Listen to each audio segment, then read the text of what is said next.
Greetings, greetings, greetings, royal family. Welcome back. Happy Monday. It's October 5th. The year is still 2020, and the people in them are trying to convince us that President Cheeto got that Rona. Thanks for clicking on the video, everybody. Make sure you hit the thumbs up button. That is your admission fee. Share the video. I definitely don't mind. And of course, as always, I want you to drop your comments throughout the broadcast. Just keep all comments respectful. So on some of what's on today's lineup, Whitney Houston and this dang hologram that they keep trying to force down our throats. They done made me upset all over again. I'm going to touch on that. LeBron James, he walks off of the court during game 3. You know, the Lakers are playing the Miami Heat. It was the last 10 seconds or so of the game. But Bron was not having it. He was upset because the Miami Heat won. So I guess he wasn't feeling that. Master P is on today's lineup. He has a new business venture. That man does not miss an opportunity to make $1 out of 15 cents, a dime and a nickel. Also got some other stuff on here. You know that Nene Leakes, she appeared on Tamron Hall. I know that was Friday, but I want to talk about it today. All right, so make sure, again, you drop in your comments. Let me know what you think.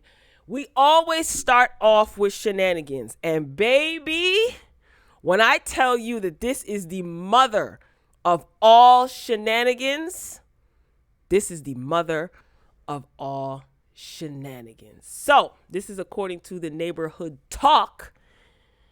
Shout out to the Neighborhood Talk. Apparently, you can hire somebody as a professional mourner at your funeral. Yo, you can't write this stuff. Now, at first I was like, this sounds like foolishness. But baby, look at this award-winning actress putting on at this funeral. Lord have mercy. Why I'm saved. Why I'm saved. Why I'm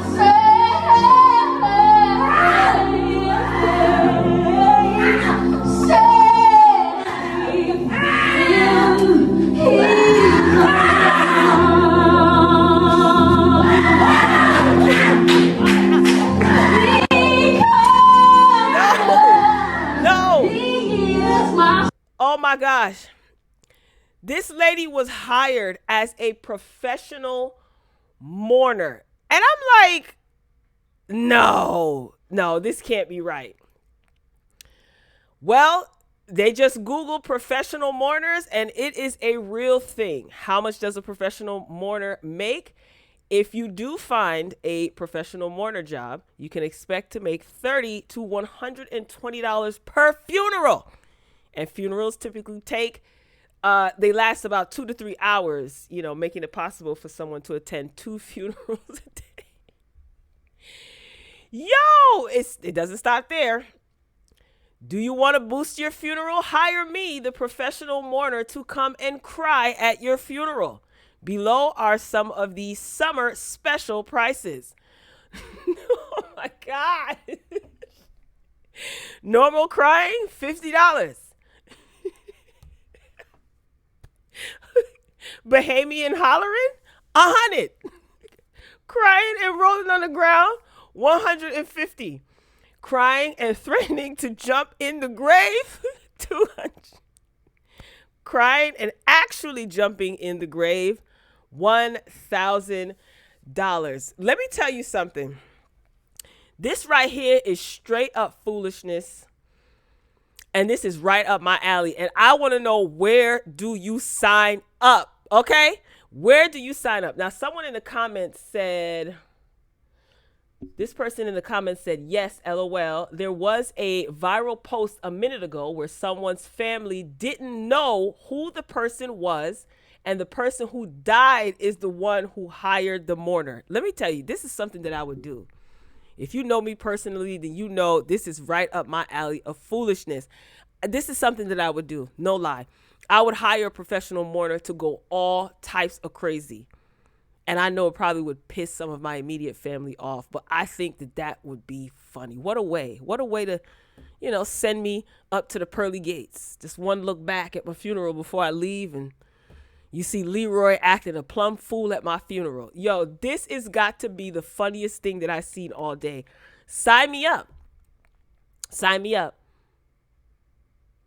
Oh my, a professional mourner?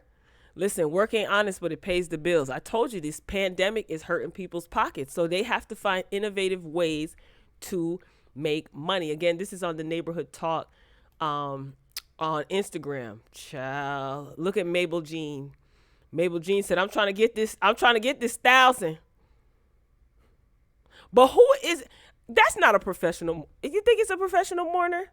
Look how the person next to her is holding. Yo, this is this is wild. Your family definitely has to have a sense of humor if you're going to do some crazy stuff like this. Word up. Tell me what you think. You think this is too much? Is this going too far? I would do something like this. I would either hire a professional mourner if I know I'm going to go home to glory, or I would definitely be a professional mourner. I would. Lord, you got the ushers coming to take her. Get her off my screen. Get her off my screen. All right, up next, a Florida woman was forced to forfeit her lotto prize after the USPS loses her ticket. Well, I'll be darned. So, Sue Burgess, she is, what is this? Hernando County in Florida. She was thrilled to discover earlier this summer that she basically won $1,000 in the lottery. Okay. She probably played her numbers. I was elated. I was like winning $1 million. It's like winning $1 million to me. This is what she said. But at the time, she couldn't claim her winnings at any of the local lottery offices since they were closed due to the pandemic. So what she did was she followed the state's lottery instructions and she went to the post office to send in her ticket via certified mail. Okay, that makes sense. And this is according to, who is this? The New York Post. All right, that makes sense. So Burgess said the ticket, however, never made it to the lottery office in the 1 week time frame required to claim the prize. So her tracking information last showed that the ticket was in transit. This was on August 12th at a Tallahassee post office. Oh, Florida. Yeah, just keep on winning, huh? So according to Miss Burgess, she said, they said we have not received this ticket. They said no ticket, no prize. And basically her prize money went to an alternate winner. So it went to somebody else. So Burgess said that she's frustrated because she could have left her ticket in a drop box at a local lottery office. But she believed that the certified mail was the safer and more, efficient option. She said, that's why you choose certified mail. With the Rona, I understand the mail is a little slow, but for safety's sake, certified mail usually has priority. Now, hold on, sister girl. Let me just say something, Miss Burgess. I understand your logic, but why didn't you drop it off at the lottery ticket drop box? Mail, you said it yourself. Due to the pandemic, mail is running a little bit slower. Even priority mail is running a little bit slower. Why would you risk it? Then again, it's Florida. So 6 weeks later, the winning ticket is still unaccounted for. The USPS apologized to Burgess and said it's working with the state lottery to help her cash out her prize. We apologize to this specific customer for any inconvenience they may have experienced. This is what the postal office says. May have experienced. The woman had a winning lottery ticket. But I guess that's a generic way of saying we messed up and our bad, pretty much, a professional way. In this specific instance, we are continuing to work with the lottery office to confirm receipt of the mail piece. The Florida Lottery said it's not responsible for mistakes made by the Postal Service, though it will make an exception for Burgess and pay out her prize if the package shows up postmarked by the original deadline. Okay, that's fair enough. That's definitely fair enough. They'll make an exception. So, yeah, who dropped the ball here? Miss Burgess, you know that there's a pandemic. You decide to use mail, snail mail, priority, which means what? You paid extra to have this sent to the lottery people to claim your prize. I don't know. That wasn't really smart of you to use the snail mail. But then again, the post office, you kind of dropped the ball too. But what can they do if there's a pandemic? What can you do, right? But I do like the fact that the Florida lottery basically is going to make an exception to pay her out her prize money, but she has to provide proof that the ticket was postmarked by the deadline. So because the lottery did not receive Miss Burgess's ticket within the 7-day claim period, an alternate winner was selected and paid. However, if Miss Burgess's package arrived at Florida Lottery headquarters with a date stamp prior to the original expiration date, our claims processing department will process and pay her claim. Now, you know what? Out of all of this is a blessing. Hear me out. Her ticket didn't get to the lottery people, they're saying, in time. They didn't receive it. So they paid out someone else who's next in line. So that person didn't even win originally, and then they're getting paid. And Miss Burgess, if she can provide proof that that she mailed it out in time, they're going to make an exception. So that's 2 people that got paid. You see how God works? All jokes aside, you see how God works? So that's 2 people. Y'all better shout. Now that's a blessing. That's a blessing. You see somebody's hiccup ended up blessing 2 people. Now, Miss Burgess, you better have that receipt that shows that it was postmarked by the appropriate date. But that is a blessing because that second person was not expecting to win, and they got paid, and then they're gonna make an exception for Miss Burgess, the original winner. Now that's dope. You gotta look for the positive in everything. That's a blessing. Well, all right. All praises to the Most High. All right, let's keep this train moving. Percy Miller. Make him say, Master P. He is plotting to take over the cereal game with...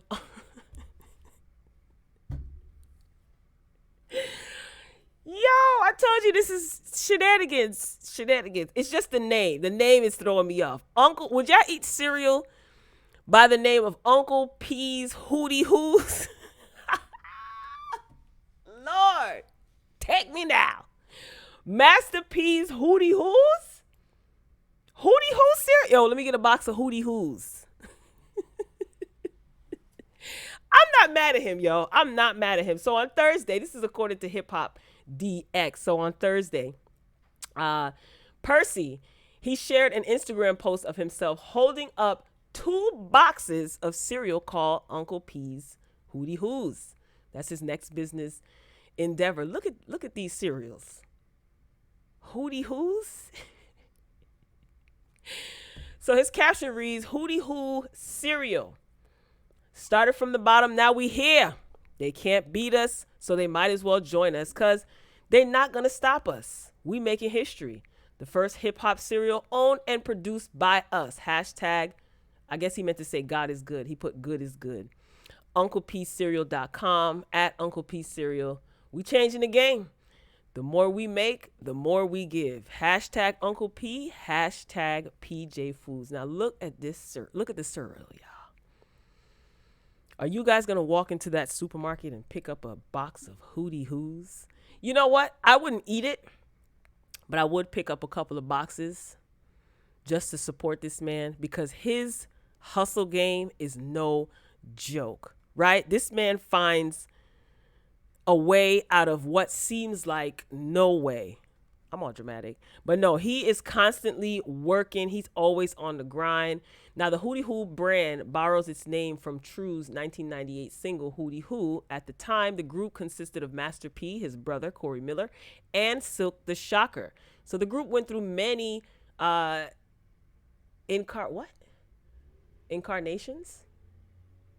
Child, it's time for me to get some new glasses, and this print is small. And if I enlarge it, you guys are not going to see it. Don't be coming for me in the comments acting like I can't read. Anyway, y'all know where Hootie Hoo comes from. He also has, what does he have? The rap noodles, like the cup of noodles. So Master P, he vowed to replace the, quote, racist food brands such as Aunt Jemima and Uncle Ben's in the wake of the officers. You see it here. Certain words you can't say. Trust me. So Master P said Uncle Ben was a model. This is what P told Hip Hop DX back in August. He said they paid him $50, and I don't think he even know his relatives now that this guy was paid $50. And this is a multi-billion-dollar business now. Even Aunt Jemima, they was taking her around. She got paid $5 in 1889, and relatives did not get residuals from this. I can understand where he's coming from. I can understand. He said that we need to educate our culture. If we're going to fight this injustice, it starts with economic empowerment, because if we don't own anything, and I'm telling my people, stop burning the blocks down and let's go buy the blocks back. So we have to be educated on financial literacy to do that. He continued. So we are protesting. We are together. We're together in unity. Blacks, whites, everybody coming together. Latinos, Asians. I mean, when you look out there and see these protests, it's not just all black people anymore. So I mean, Martin Luther King paved the way. This generation is really going hard, and we're committed. I'm committed to the whole economic empowerment of our people and our culture. I think that's important. I'm not mad at him. So he also started, the brand Rap Noodles and Rap Snacks. I'm not mad at Master P. Master P has been very vocal over the years about economic empowerment and teaching young kids. He led by example, teaching his son, because he wants to hand over the No Limit empire and also his work ethic to his son. Nothing wrong with that. I don't see anything wrong with that at all. And he is right. Financial literacy, and I think group economics is something that we definitely should be learning and passing on to one another. There's strength in numbers. Everyone is not on the same page. That's fine. And my theory is this: you can lead a horse to water, but you can't make him drink, right? There are many of us who have access to knowledge that maybe people before us didn't have.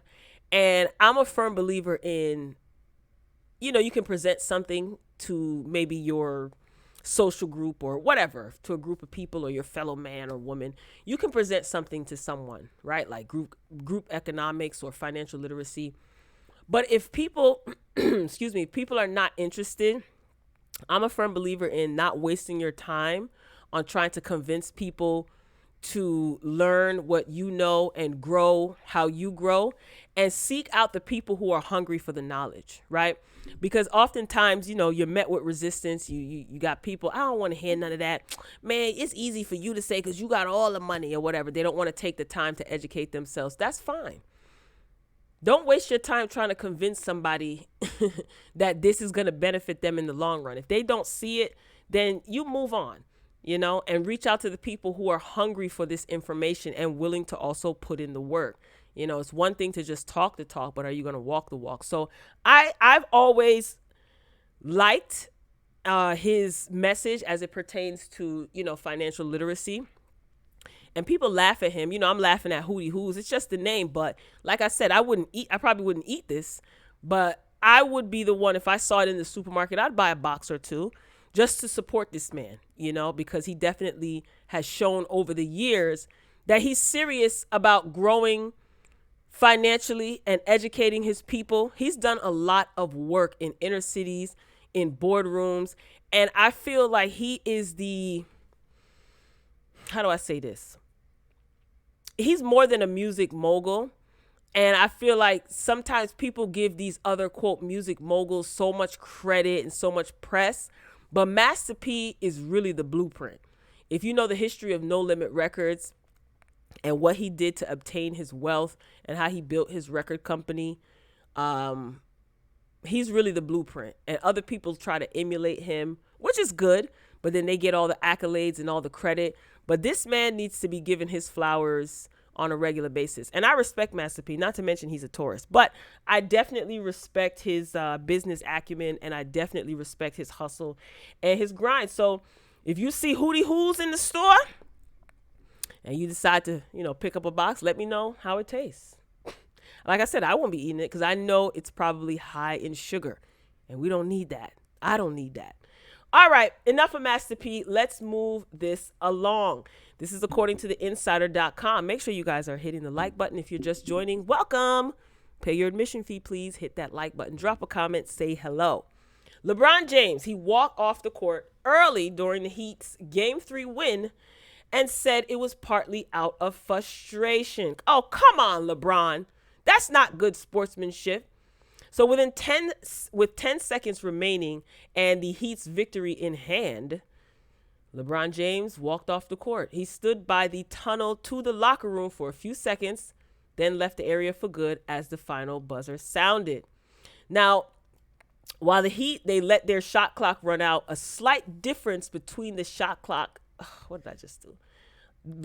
A slight difference between the shot clock and the game clock meant the Lakers got the ball back with a fraction of a second left. The game clock went off prematurely when tenths of a second remained. Oh, okay. That's what happened. But do you think that's bad sportsmanship, or is that an excuse that they're making? The referees had to call the Lakers players back onto the court to finish the game, as many had left the court thinking it was over. However, James was not to be seen. The ESPN analyst Mark Jackson said that the Lakers leaving the floor was a, quote, bad look. This takes me back to, remember when Isaiah Thomas had that beef with Michael Jordan and he walked off and didn't shake his hand? The Pistons, the Pistons were brolic back in the day, right? Bunch of thugs in basketball shorts. Anyway, yes, I'm a basketball girl, by the way. So after the final buzzer sounded, cameras showed James well on his way back to the locker room ahead of his teammates. Let's take a look. Sweep. All right, I'm pretty sure most of you watched the game. You see the shot clock there, and they walking off.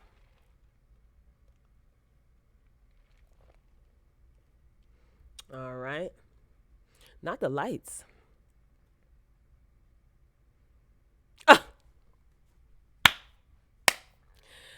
I'm out. LeBron James. Well, maybe he didn't hear to be called back, but he was standing right there at the door. What do you guys think about that? LeBron James probably like, what's the point of coming back? It's over. So after the game, James was asked if he left the court in frustration over the loss or in confusion over whether the game was over. Both, he said. The Lakers head coach Frank Vogel said he thought players left the court because they believed the game was over. Woo-wee. 40-point triple-double from Jimmy Butler. It's the iced coffee, I promise. See? I have it right here. It's iced coffee. I'm wired right now. Yada, yada. So did you guys watch the game? I caught the tail end of it. I was not engaged. I'm going to be honest. I am not into basketball like I was maybe a year or two ago. You know, the energy just seems weird. Should this even count because of the pandemic? Right? Like them being in this bubble or whatever. Like, is this going to count toward their stats? Is this a real final? I don't know. That's maybe a dumb question. Let me know what you think. Who you rooting for? The Lakers? Well, first of all, the Lakers made the finals? Child. That's how long I haven't been paying attention to basketball. But that's interesting. He's facing off his against his former teammates. Very, very interesting. So who you rooting for? Miami or Los Angeles? I don't care. Shout out to Brooklyn. All right, y'all, let's move this thing along. Lord, here we go. Here we go with the shenanigans. This is Lori Lightfoot. Oh, man. This is the mayor of Chicago, Lori Lightfoot. So she basically is outlining the rules for Halloween during the pandemic. So, Lord have mercy. She's supposed to be the Rona destroyer.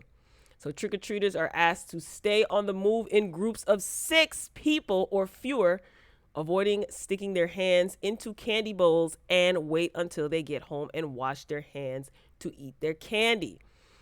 So Halloween is not canceled. All right. Mayor Lori Lightfoot, she, yo, I respect it, man. This is foolishness, I guess. But I think Chicago got a lot more problems to worry about than Rona rules for Halloween. But I applaud her effort, and she's making it fun. So she's the Rona destroyer, right? Um, and then I also have a video on Twitter. I don't know what she's handing out. I think she's handing out like hand sanitizer or something like that. Chicago Mayor Lori Lightfoot entered her press briefing. This was on October 1st, dressed as the Rona destroyers. The person who tweeted this said, literally the cringiest thing I've ever seen. It's the music for me. Listen, y'all, like to hear it? Here you go.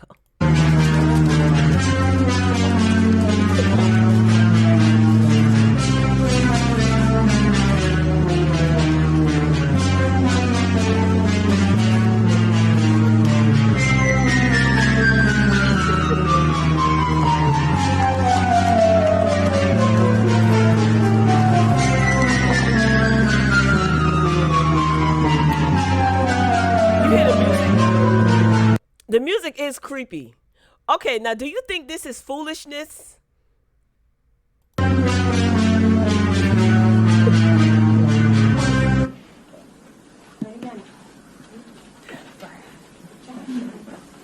Oh, you know what? I'm done. Oh God! Happy Halloween, everyone. Happy Halloween. Happy Halloween, everybody. I mean, this is fun, I guess, and lighthearted. Wow. So if you saw your mayor dressed up like this, like, what would you think?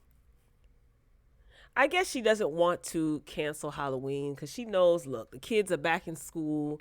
The kids been stuck in the house all this time. Why not let them have fun? But here's my thing. Halloween to me is not like trick-or-treating, I should say, is not a necessity.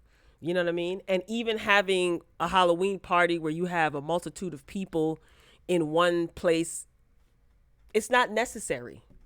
But you can do whatever the heck you want to do. You know what I mean? But Lori Lightfoot decided, like, look, people are not going to not trick or treat. Therefore, let me lay down some ground rules. At least she's doing something, right? But I would like to think that Chicago's mayor, you got more things to worry about than trick or treaters, right? It's going down in Chi-Town, ain't it? Drop your comments. Let me know what you think. All right, let's move it along. Now, I saw this on the list.com. This was last week. I was reading over this, and I thought that this was very interesting, and this is an interesting segue into the next topic. Be patient. I'll get to the next topic. Now, this says the important legal restriction in every Real Housewives contract. Now, we've oftentimes most of us heard about this contract with Bravo that these housewives have. You know, they have the no compete clause, and I'm pretty sure there's other loopholes in there that benefit the network and not necessarily the housewife. So let's see. Let's get to the point. No matter how rocky things get with your co-workers or your co-stars, you are not allowed to sue one another. This is a part of their contract. I thought that was very interesting. So you mean to tell me if one of my co-workers or co-stars does something that warrants me slapping them with a lawsuit, I can't sue them as per my Real Housewives contract? Carol Radziwill told BuzzFeed that housewives can only sue one another, quote, if they break the Bravo contract. The former Real Housewife of New York also divulged that during her season 6 drama with Aviva, I've never watched, that's one franchise that I've never watched, Potomac in New York. So during her drama with Aviva, there were calls to lawyers, but she didn't want to drag her publishing house into a lawsuit. After Denise Richards sent cease and desist letters to Bravo and Brandi Glanville during season 10 of The Real Housewives of Beverly Hills, it appears that some wives break their contracts anyway. So Glanville, ooh, she's a hot mess, Brandy Glanville. Glanville has skirted legal actions before when she had harsh words for, who is it? Joanna? Who is that? I don't know who Joanna is. Anyway, the Real Housewives of Miami plan to sue Glanville for defamation, but the network likely shut it down. Interesting. The two eventually settled out of court after choice words were hurled over social media. Many diehard Housewives fans will know that of the Bethany clause, according to CNBC. Bravo initially approached the Real Housewives of New York star Bethany Frankel with a contract stipulating that the network would get a cut of any business she promoted on screen. As the story goes, the entrepreneur refused to sign and ended up being able to keep all of her earnings from her brand Skinny Girl. Good. First of all, Bravo, you have some nerve. And it's very interesting that she refused to sign, but she was still with the network.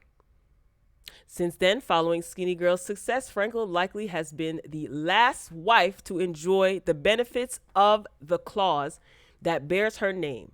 Currently, all cast members, listen closely, all cast members sign a contract that gives Bravo a percentage of any revenue they earn from their own businesses during the season. Interesting.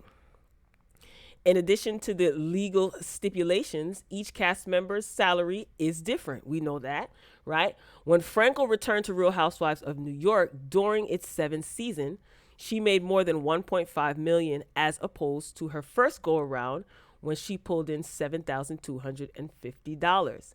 Each season, Housewives salaries increase and fan favorites can make major cash. So despite the legal hurdles, it seems that the pros outweigh the cons when it comes to being a housewife, no matter which franchise you're joining. So that's interesting. So Bethany was the first one that they approached with this Bethany clause. Hey, we need a percent. We want a percentage of your businesses that you promote on our show, even though you started the business from scratch. It's on our show. Bethany said, hell no. So ever since then, they changed the contract. So Bethany was the only one that got away with keeping all of her revenue for her business, Skinny Girl. Interesting. All right, let's move on now. Nene Leakes. So she was on Tamron Hall's show. I think that Tamron Hall did a great job interviewing Nene. I think that she did an excellent job trying to school Nene, I guess, because we know Tamron Hall, she was pushed out, almost pushed out of the game, but she kind of turned lemons into lemonade and she bounced back. And I think it's because that she handled her situation that she went through with her with the networks differently than Nene. Now, I'm not saying that Nene is wrong. I know people have strong opinions about Lanithia. Now, I have a question. What happened to protect black women? Are we protecting black women only when ... Like, are there rules and regulations to when black women can be protected? Now, granted, some people don't like the way that Nene is handling this situation. Some people think that Nene is a bully and she got what she deserved and she don't own the network, yada, yada. You've heard all the things. If you're somebody who's not a Nene fan, I'm pretty sure you said some of these things. But does it take away from the fact that there was some foolishness going on behind the scenes? See, that's the question. Whether you like Nene or not, I mean, that's your choice. You think what you want to think, you say what you want to say, you do what you want to do. But my question is, can both those things be true at the same time? Nene being whatever it is, insert adjective here, and Bravo being straight up discriminatory and a bunch of snakes. The two can exist at the same time. They can be true at the same time. But again, what happened to protect black? So Nene can't be protected. Is she not going to be protected because people don't like her? Now, I like Nene for television. I think that she's entertaining. I do not agree with a lot of things that Nene has done over the past, but that doesn't take away, in my opinion, the fact that she is a human being deserving of respect. Now, boy, I could go on and on about this, but I won't. I'll spare you. So I'm just going to get to the nooks and cranny of this. You guys already know Nene made the announcement on her YouTube channel that she is no longer going to be, she's not going to be a part of season 13 of Housewives of Atlanta. We kind of figured that. There was talks of negotiation back and forth. Nene deleted her Instagram, then she put her Instagram back up. It was a whole bunch of rumors going around. Nene's suing the network. Nene's not suing the network. She's broke. She needs money. She's this. A whole bunch of drama. So she appears on Tamron Hall. All right, so this was on October 2nd. Leakes, she broke down in tears while she was discussing her Atlanta Housewives departure on Tamron Hall show. Now, she said that she wanted to be treated fairly by the network. That's what she said in her interview. Now, Tamron Hall made it very clear in the opening of her show before she brought Nene on that Nene had been booked prior to Nene going on, getting those Twitter fingers and calling out Andy and talking about Wendy Williams when Wendy Williams was on Watch What Happens Live. Remember that? Great. So I guess Tamron Hall kind of had to restructure some of her questions because a lot went down prior to Nene coming on the show, but she was already booked ahead of time. So Nene says that I can't tell you everything I want from them, but I can tell you that I want fair treatment. I deserve fair treatment. I haven't done anything to no one else. What? I haven't done anything, that no one else has done there or haven't done even worse. So I don't deserve this treatment. So when she was asked, does she want to be back on the show? She said, no, I do not. So this is what caused people to say, well, Nene, what do you want? What do you want? You missing that money. What do you want? And I think there was a misconception also. I don't know if she misspoke. I don't know. Nene made it seem, from what I gathered, correct me if I'm wrong. Nene made it seem as though she would be getting the same salary for just appearing in 6 episodes.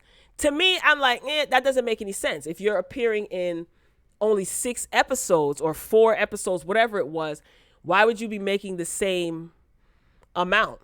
I doubt that. I highly doubt that. Whatever. So Nene Leakes, she clarified that she wasn't axed from the long-running show. She said, I left the show. This is what she told Entertainment Tonight. This was on October 1st. She said, I had an offer on the table. I did not think the offer was a fair offer.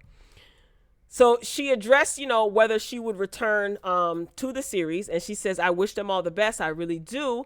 But I don't think that's the place for me. I agree, Nene, you should have left a long time ago, but whatever.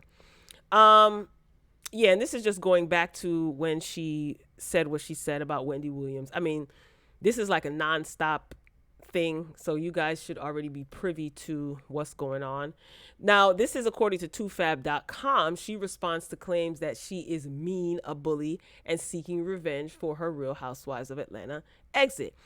Now, this is what Tamron Hall says. Tamron Hall said, somebody texted me and said, be careful, she's mean.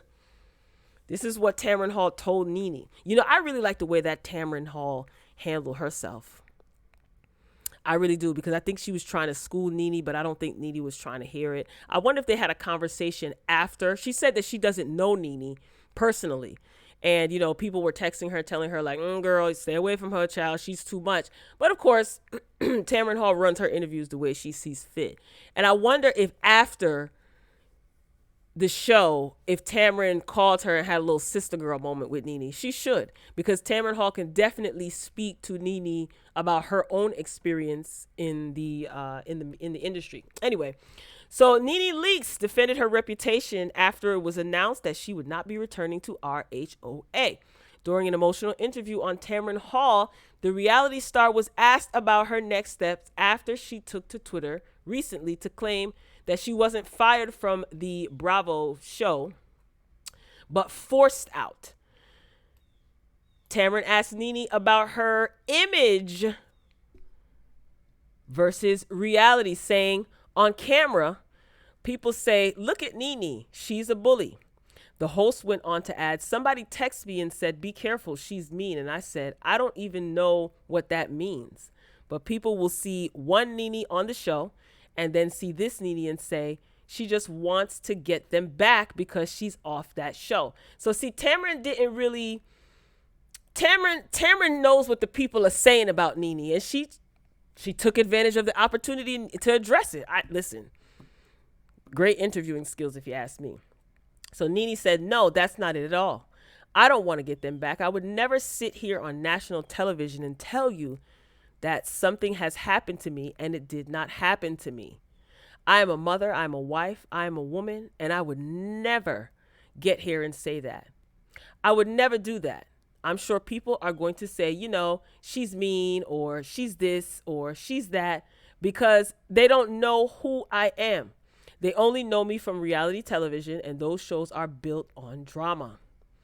To end any speculation that Nene wants to be back on RHOA, Tamron asked if she had any indication to hold her peach again. Nene said, no, I do not. Bravo previously declined, of course they did, to comment when 2Fab contacted them regarding Nene's claims. We have since reached out to them again. Of course Bravo's not going to say anything. And see, this is what I'm saying. People can get on Nene's back and say, oh, Nene, the money was good when you were there. Andy wasn't this or Andy wasn't that when you was getting what you wanted. Now, all of a sudden, you want to cry discrimination. I don't believe that Andy would do that. All of these things, everyone's entitled to their opinion. But why hasn't Andy addressed these allegations head on? Nene is making, accusations, and she's saying that things haven't been right for a long time. And for those who have been following the drama with this show and all things Nene and the other Atlanta Housewives, this is not the first time that Nene has said this, not the second or third. Nene has been saying this for quite a few years, subtly. And when she gets Andy together, I think there was tension brewing from years ago. But why is it that Andy is not addressing any of this? Now, did he go onto his social media and say anything? Let me know. The only thing I've seen from him is we wish Nene the best, and we love Nene, and we thank her for being a staple on this show, and blah, blah, blah, blah, blah. Skirting around the issue. Why is Andy not being called to the carpet? I'm just curious. I just want to know.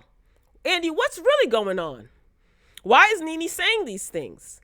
And I think the fact that he's not saying anything and Nene is repeatedly saying it, it kind of makes her look like she's disingenuous, because it's like, you've been there for all these years. But like I said, man, two things can be true at the same time. Like, yes, if you feel Nene is a bully and you believe that she's mean, that's your reality. You believe that, that's fine from watching her on the show. That's fine.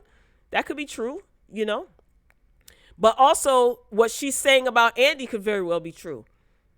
His homegirl, Kathy, didn't she say some things about Andy? And she knew him for a very long time on a personal level.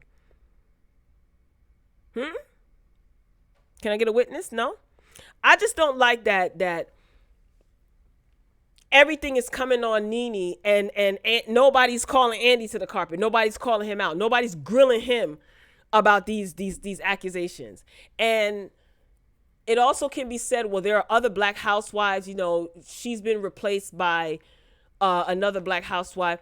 When she says discrimination, she could mean discrimination with pay, discrimination as it pertains to how many episodes, she appears on.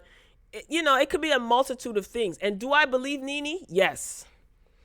Yes, I do. Do I think that Nene is wrong sometimes as it pertains to the show itself? Yes. I don't agree with certain things that she has done on the show. But what does that have to do with what goes on behind the scenes?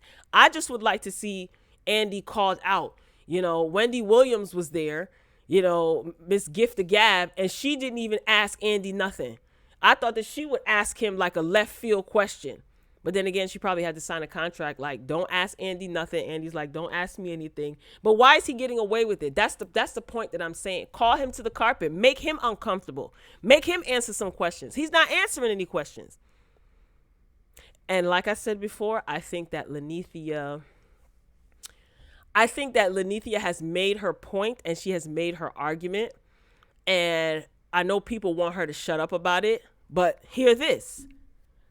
Wherever it is that she goes and she's being interviewed, this question is always asked. Everybody asked her about this because this is what's going on. She tweeted these things. She's going through this right now. It's a hot topic. No one is asking her about anything else. They're only asking her about this. So it makes it seem as though this is all she has to talk about. As far as, Nene, you ruining your chances of going anywhere else. Funny that people should say that. I think that her frustration also lies with the fact that contractually, I have a strong feeling that some of her business ventures, because I'm pretty sure people are calling her to want to do business with her, and I'm pretty sure that it's a conflict of interest, even though she's not with the show. I think that there's a conflict of interest there, and behind the scenes, I think that Andy is working hard to stop her bags. I believe that. I could be wrong. That's just what I believe. So tell me what you believe and what you think. Ooh, this video getting long. It's not that I don't want to hear any more about Nene, because she's the one that experienced this. So she can talk about it for as long as she wants to be honest with you. I don't think any of us have the right to tell her, all right, Nene, all right, let it go, girl. No, this obviously is hurting her. This obviously is bothering her. She obviously felt betrayed. I get it. That's show business, but it doesn't make it right. Like for someone to use you, to act like they're cool with you, and then slowly start turning their back on you, setting you up. I believe her. I'm sorry. I believe her. And no, I don't agree with Nene all the time. I don't. But behind the scenes, I believe everything that she's saying. Moving along. See, now they just won't quit with this Whitney Houston hologram foolishness. Okay? And I'm glad that whoever this judge is blocked it. God actually blocked it. He just used the judge as a vessel, because this is foolishness. So the Whitney Houston hologram, this is according to TMZ.com, the Whitney Houston hologram that recently surfaced will have to be placed back under wraps. Glory, hallelujah. I wish I had a tambourine. So TMZ learned that it was already banned by a judge before the leak. So a Whitney Houston hologram, originally intended for, quote, The Voice, the show The Voice years ago, leaked last week and was supposedly a new and improved version. Quality aside, Whitney's estate was pissed because it didn't approve the release. So Alki David, or whatever, the man whose company designed the hologram, believed he was allowed to use it on Scott Storch's variety show, and he did. David thought that he was in the clear because he had previously worked on a Whitney Houston hologram way back in 2016. Just disgraceful. That one was scrapped because her estate didn't like the look. Now, please keep in mind that when they say Whitney Houston's estate, they talking about Pat Houston. I don't even like saying her name. As it turns out, the estate said David was wrong. According to legal documents obtained by TMZ, a judgment signed in July 2018 terminated the license agreement and contract Whitney Houston's estate had signed with David back in 2015. So Whitney's team insists David had no legal standing to rebuild or rebrand the Whitney hologram. So TMZ was told that David could be staring down the barrel of a major lawsuit if Team Whitney decides to go after him for violating that order. Sources with knowledge.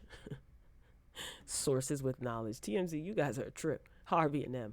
Sources with knowledge tell TMZ the estate's attorneys are still weighing their legal options. First of all, Pat Houston, you out of order for this, because she was the one, the video that I did, I think it was, almost a year ago when I first heard.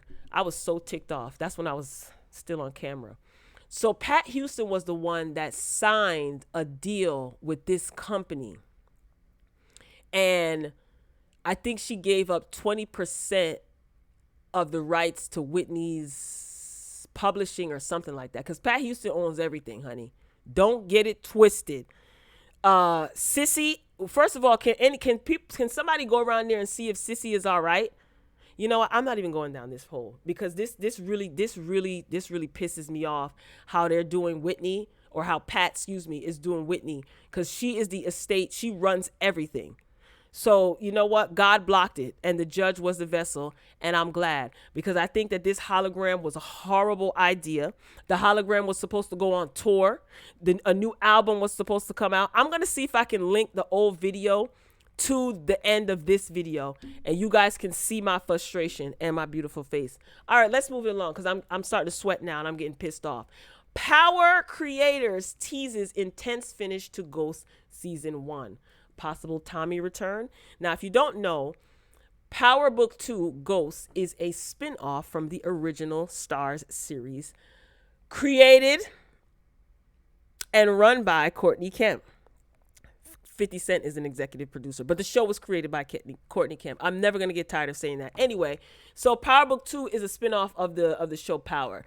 Power Book 2 recently, a couple weeks ago, got greenlit for a season 2. So I said, oh, so does this mean that Tariq is still going to be alive? Anyway, so the episode aired the other day. I think it was episode 5. That's the mid-season finale. Mid-season finale. Do you know how long we had to wait for the premiere of Power Book 2 Ghosts? Long as heck. And then here we are. We're getting all, easing into the show, getting accustomed to Ghost really being dead. All right, he's dead, y'all. I think. I don't know. Because Courtney Kemp likes surprises. I just don't want to believe it.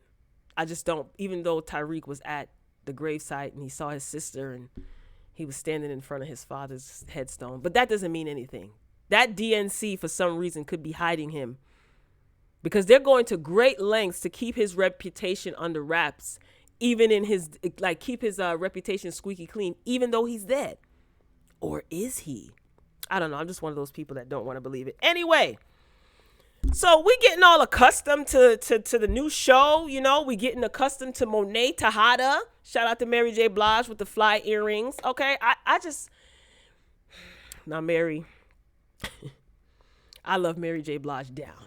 Okay, been a fan since What's the 411. Okay, I just be watching Mary to see what she's giving as far as fashions. Her character is very...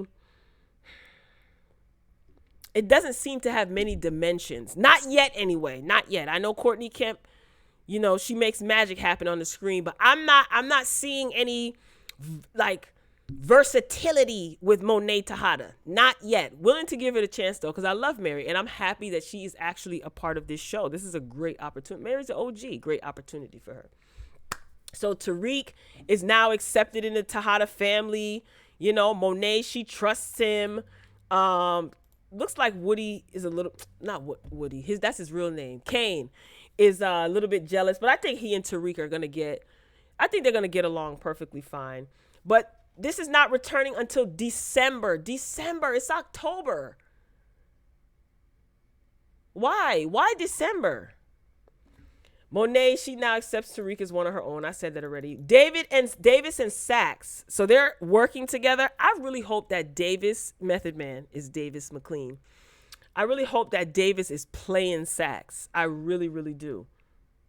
Is Davis really a slime ball like that? I don't think Tasha getting out of jail. I'm just keep it real. She gonna be sitting there for a minute. Holly 2.0, who is Riley, that is Sax's niece. I think that she's going to get caught, and I don't think she's going to make it. I think she's going to meet the same fate as Holly, Tommy's old girlfriend. Yeah, her Christmas is about to be canceled. She's too sloppy with it. Remember, Rodriguez, or I like to call her Sergeant Tight Teeth, she still has it out for Sax. So I wonder when she comes back, because we saw her in 2 episodes so far for the season. When she comes back, I wonder how she's going to come back. Is she going to link up with Tamika? Is she going to link up with Davis? How is she going to nail Sax to the cross? Now, if Tamika ends up dead, everything is going to fall on Sax. They might even pin James's demise, Ghost's demise on Saxe. If Tamika ends up getting popped, Saxe is toast. Now, I don't know if I want to see Saxe kick the bucket or get murked. I more so would want to see him locked up in jail. Do you think Saxe is going to take out Tariq? I don't think so. Tariq is going to make it to season 2. But so far, I mean, I don't review the show. I don't know why. I just like to enjoy the show. So far, I'm sticking it out. I guess out of obligation. I feel obligated or committed to the series. And like I said, I enjoy Courtney Kemp's work. I like to see where she's going to go with the plot lines and with the characters. I am curious to see how Method Man's character, the development of his character, I'm curious to see that. As far as Tariq, I mean, I already see where she's going. He's gonna appear as this witty, he just like Ghost. He just like Ghost. He's like Kanan. Remember 50 Cent? Remember, 50 Cent Kanan was the one that taught Ghost and Tommy the game. Why am I getting my words mixed up? It's time for me to sign off. Let's wrap this up. So if anything, this is my opinion. I think that Tariq is a lot like Kanan, because Kanan was the one that taught Tariq the game. Remember, Ghost didn't teach him anything. And like, what did he really learn from Ghost? Ghost kept him away from that life completely. He only learned about what his father and Uncle Tommy did because of Kanan. So I guess people say that there's a lot of similarities to Ghost. I guess you could say that, fine. But Kanan was the one. Let's not forget that Kanan was the one that taught Tariq the game. He also taught Ghost and Tommy the game. So, yeah, they're going to just make him seem real witty and like, oh, my God, he's so smart and he's juggling 2 women just like his father. But I think in that scene where he went to go visit Tamika and Tasha, told him to make her listen, we know what that means.